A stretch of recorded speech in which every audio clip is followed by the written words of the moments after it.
सनातन धर्म में महाशिवरात्रि का विशेष महत्व है। यह पर्व भगवान शिव और माता पार्वती के विवाह का उत्सव माना जाता है। इस दिन भक्तगण उपवास रखते हैं, रात्रि जागरण करते हैं और शिवलिंग का अभिषेक कर भगवान शिव की आराधना करते हैं। ऐसा माना जाता है कि इस दिन किए गए व्रत और पूजा से मनुष्य के समस्त पाप नष्ट हो जाते हैं और उसे मोक्ष की प्राप्ति होती है। शास्त्रों और पुराणों में महाशिवरात्रि व्रत की कई कथाएं मिलती हैं, जिनमें से चित्रभानु शिकारी की कथा अत्यंत प्रसिद्ध है। यह कथा न केवल शिव भक्ति की महिमा बताती है, बल्कि दया, करुणा और अहिंसा के महत्व को भी दर्शाती है। आइए इस अद्भुत पौराणिक कथा को विस्तार से जानते हैं। पूर्व काल में चित्रभानु नामक एक शिकारी था। जानवरों की हत्या करके वह अपने परिवार को पालता था। वह एक साहूकार का कर्जदार था, लेकिन उसका ऋण समय पर न चुका सका। क्रोधित साहूकार ने शिकारी को शिवमठ में बंदी बना लिया। संयोग से उस दिन शिवरात्रि थी। शिकारी ध्यानमग्न होकर शिव संबंधी धार्मिक बातें सुनता रहा। चतुर्दशी को उसने शिवरात्रि व्रत की कथा भी सुनी। शाम होते ही साहूकार ने उसे अपने पास बुलाया और ऋण चुकाने के विषय में बात की।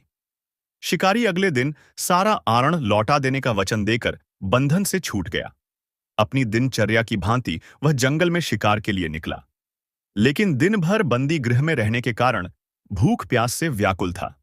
शिकार खोजता हुआ वह बहुत दूर निकल गया। जब अंधकार हो गया तो उसने विचार किया कि रात जंगल में ही बितानी पड़ेगी। वह वन एक तालाब के किनारे एक बेल के पेड़ पर चढ़कर रात बीतने का इंतजार करने लगा। बिल्व वृक्ष के नीचे शिवलिंग था, जो बिल्व पत्रों से ढंका हुआ था। शिकारी को उसका पता न चला। पड़ाव बनाते समय उसने जो टहनियां तोड़ी वे संयोग से शिवलिंग पर गिरती चली गई। इस प्रकार दिन भर भूखे प्यासे शिकारी का व्रत भी हो गया और शिवलिंग पर बिल्वपत्र भी छण गए। एक पहर रात्रि बीत जाने पर एक गर्भिणी हिरणी तालाब पर पानी पीने पहुंची। शिकारी ने धनुष पर तीर छड़ाकर ज्यों ही प्रत्यंचा खींची, हिरणी बोली, मैं गर्भिणी हूं, शीघ्र ही प्रसव करूंगी। तुम एक साथ दो जीवों की हत्या करोगे, जो ठीक नहीं है। मैं बच्चे को जन्म देकर शीघ्र ही तुम्हारे समक्ष प्रस्तुत हो जाऊंगी, तब मार लेना। शिकारी ने प्रत्यंचा ढीली कर दी और हिरणी जंगली झाड़ियों में लुप्त हो गई।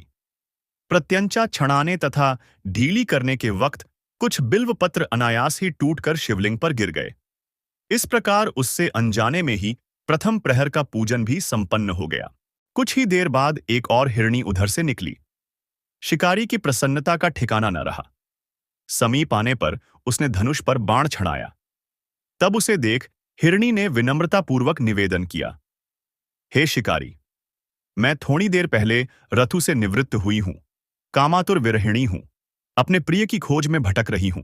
मैं अपने पति से मिलकर शीघ्र ही तुम्हारे पास आ जाऊंगी। शिकारी ने उसे भी जाने दिया।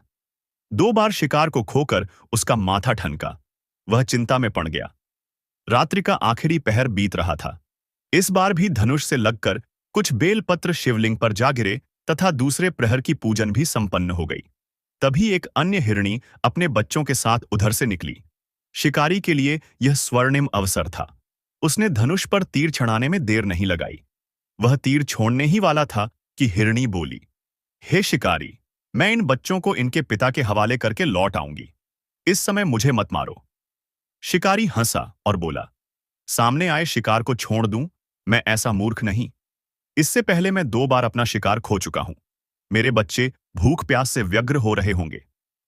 उत्तर में हिरणी ने फिर कहा, जैसे तुम्हें अपने बच्चों की ममता सता रही है, ठीक वैसे ही मुझे भी। हे शिकारी, मेरा विश्वास करो, मैं इन्हें इनके पिता के पास छोड़कर तुरंत लौटने की प्रतिज्ञा करती हूं। हिरणी का दुख भरा स्वर सुनकर शिकारी को उस पर दया आ गई। उसने उस मृगी को भी जाने दिया। शिकार के अभाव में तथा भूख प्यास से व्याकुल शिकारी अनजाने में ही बेल वृक्ष पर बैठा बेलपत्र तोड़ तोड़कर नीचे फेंकता जा रहा था। पौ फटने को हुई तो एक हष्ट-पुष्ट मृग उसी रास्ते पर आया। शिकारी ने सोच लिया कि इसका शिकार वह अवश्य करेगा। शिकारी की तनी प्रत्यंचा देखकर मृग विनीत स्वर में बोला, हे शिकारी, यदि तुमने मुझसे पूर्व आने वाली 3 मृगियों तथा छोटे-छोटे बच्चों को मार डाला है, तो मुझे भी मारने में विलंब न करो, ताकि मुझे उनके वियोग में एक क्षण भी दुख न सहना पड़े। मैं उन हिरनियों का पति हूं। यदि तुमने उन्हें जीवन दान दिया है, तो मुझे भी कुछ क्षण का जीवन देने की कृपा करो। मैं उनसे मिलकर तुम्हारे समक्ष उपस्थित हो जाऊंगा। मृग की बात सुनते ही शिकारी के सामने पूरी रात का घटनाचक्र घूम गया। उसने सारी कथा मृग को सुना दी। तब मृग ने कहा, मेरी तीनों पत्नियां जिस प्रकार प्रतिज्ञाबद्ध होकर गई हैं, मेरी मृत्यु से अपने धर्म का पालन नहीं कर पाएंगी। अतः जैसे तुमने उन्हें विश्वासपात्र मानकर छोड़ा है, वैसे ही मुझे भी जाने दो। मैं उन सब के साथ तुम्हारे सामने शीघ्र ही उपस्थित होता हूं। शिकारी ने उसे भी जाने दिया। इस प्रकार प्रातः हो आई। उपवास, रात्रि जागरण तथा शिवलिंग पर बेलपत्र चढ़ाने से अनजाने में ही पर शिवरात्रि की पूजा पूर्ण हो गई। पर अनजाने में ही की हुई पूजन का परिणाम उसे तत्काल मिला। शिकारी का हिंसक हृदय निर्मल हो गया। उसमें भगवत शक्ति का वास हो गया। थोड़ी ही देर बाद वह मृग परिवार शिकारी के समक्ष उपस्थित हो गया ताकि वह उनका शिकार कर सके। किंतु जंगली पशुओं की ऐसी सत्यता, सात्विकता एवं सामूहिक प्रेम भावना देखकर शिकारी को बड्ढी ग्लानि हुई। उसने मृग परिवार को जीवन दान दे दिया। अनजाने में शिवरात्रि के व्रत का पालन करने पर भी शिकारी को मोक्ष की प्राप्ति हुई। जब मृत्यु काल में यमदूत उसके जीव को ले जाने आए, तो शिवगणों ने उन्हें वापस भेज दिया तथा शिकारी को शिवलोक ले गए। शिवजी की कृपा से ही अपने इस जन्म में राजा चित्रभानु अपने पिछले जन्म को याद रख पाए तथा महाशिवरात्रि के महत्व को जानकर उसका अगले जन्म में भी पालन कर पाए। शिकारी की कथानुसार महादेव तो अनजाने में किए गए व्रत का भी फल दे देते हैं, पर वास्तव में महादेव शिकारी की दया भाव से प्रसन्न हुए। अपने परिवार के कष्ट का ध्यान होते हुए भी शिकारी ने मृग परिवार को जाने दिया। यह करुणा ही वस्तुतः उस शिकारी को उन पंडित एवं पुजारियों से उत्कृष्ट बना देती है, जो कि सिर्फ रात्रि जागरण, उपवास एवं दूध, दही, बेलपत्र आदि द्वारा शिव को प्रसन्न कर लेना चाहते हैं। इस कथा में सबसे महत्वपूर्ण बात यह है कि इस कथा में अनजाने में हुए पूजन पर विशेष बल दिया गया है।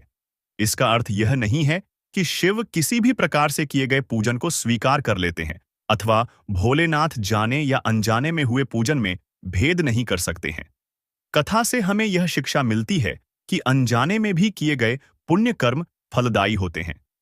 दया, करुणा और अहिंसा ही सच्ची भक्ति है। भगवान शिव मात्र औपचारिक पूजा से नहीं, बल्कि भावनाओं और निस्वार्थ भक्ति से प्रसन्न होते हैं। महाशिवरात्रि का व्रत न केवल आध्यात्मिक लाभ देता है, बल्कि मन को शुद्ध भी करता है।